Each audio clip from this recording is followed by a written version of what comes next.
एक बार की बात है। एक गांव में एक ब्राह्मण रहता था। वह सुबह उठता, नहाता, पूजा करता, खाना खाता और फिर सो जाता था। उसके पास किसी भी चीज की कमी नहीं थी। एक बड़ा खेत, खाना पकाकर देने वाली एक सुंदर सी पत्नी, सब कुछ होने के बाद भी ब्राह्मण के घर वाले एक बात से बहुत परेशान थे। वो ये थी कि ब्राह्मण बहुत आलसी था। वो कोई भी काम खुद नहीं करता था और दिन भर सोता रहता था। अरे अब उठ भी जाओ या सारे दिन सोते रहोगे। अरे भाग्यवान, जाओ जरा जाकर कुछ खाने के लिए ले आओ।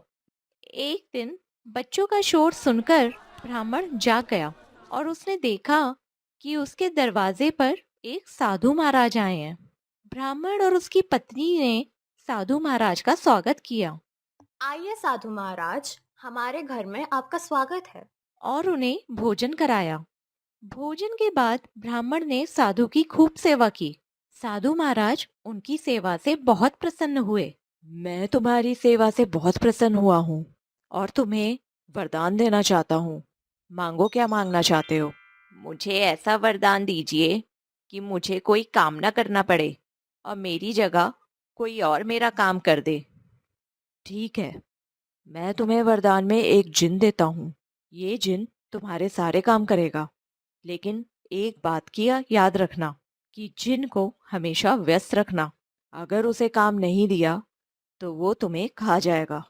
वरदान पाकर ब्राह्मण मनी मन बहुत खुश हुआ और साधु को आदर के साथ विदा किया।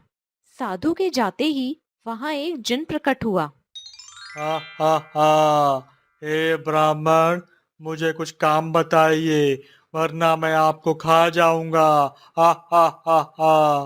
पहले तो ब्राह्मण उसे देखकर डर जाता है, लेकिन जैसे ही वो ब्राह्मण से काम मांगता है, तब ब्राह्मण का डर दूर हो जाता है।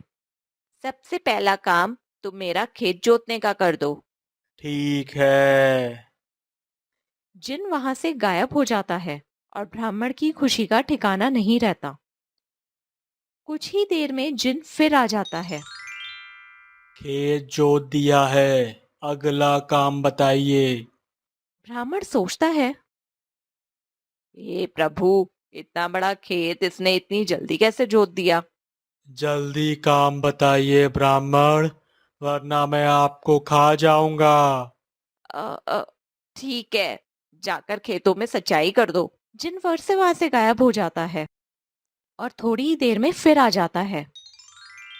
हा हा हा हा। खेतों में सिंचाई हो गई है, अब अगला काम बताइए। हा हा हा। अ, एक काम करो, घर में कोई भी सामान नहीं है, जाओ जाके घर के लिए आटा, दाल, चावल और सारा सामान ले आओ। ठीक है। ब्राह्मण एक एक कर सभी काम बताता जाता है और जिन उसे चुटकियों में पूरा कर देता है। ब्राह्मण की पत्नी ये सब देख रही थी और अपने पति के आलसीपन पर चिंता करने लगी। हे भगवान, अब पता नहीं इनका क्या होगा। शाम होने के पहले ही जिन सभी काम कर देता था। सब काम करने के बाद जिन ब्राह्मण के पास आ जाता है और बोलता है, हा हा हा। हे ब्राह्मण, मुझे कुछ काम बताइए, वरना मैं आपको खा जाऊंगा। हा हा हा हा। अब ब्राह्मण के पास कोई भी काम नहीं बचा जो उसे करने के लिए कह सके। उसे चिंता होने लगी और वह बहुत डर जाता है। जब ब्राह्मण की पत्नी अपने पति को डरा हुआ देखती है, तो अपने पति को इस संकट से निकालने के बारे में सोचती है। वह ब्राह्मण से बोलती है, स्वामी, अगर आप मुझे वचन देंगे कि आप कभी आलस नहीं करेंगे और अपने सभी काम खुद करेंगे, तो मैं इस जिन को काम दे सकती हूँ। इस पर ब्राह्मण सोचता है, पता नहीं ये क्या काम देगी। ठीक है, मैं तुम्हें वचन देता हूँ। इसके बाद ब्राह्मण की पत्नी जिन से बोलती है, हमारे यहाँ एक कुत्ता है, तुम जाकर उसकी पूंछ पूरी सीधी कर दो।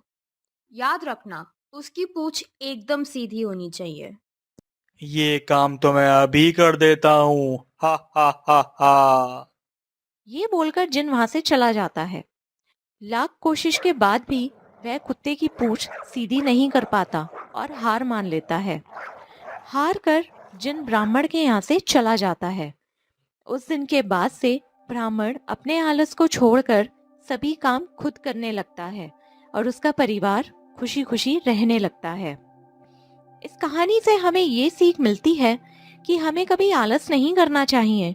आलस करने से हम मुसीबत में फंस सकते हैं, इसलिए हमें आलस छोड़कर अपना काम खुद ही करना चाहिए। अगर आपको ये कहानी पसंद आई है तो कृपया करके अपने चैनल नन्नू टून्स को सब्सक्राइब करें, वीडियो को लाइक करें, कमेंट करें और वीडियो को शेयर करना ना भूलें। मिलते हैं अगले कहानी में नए और मज़ेदार वीडियो के साथ।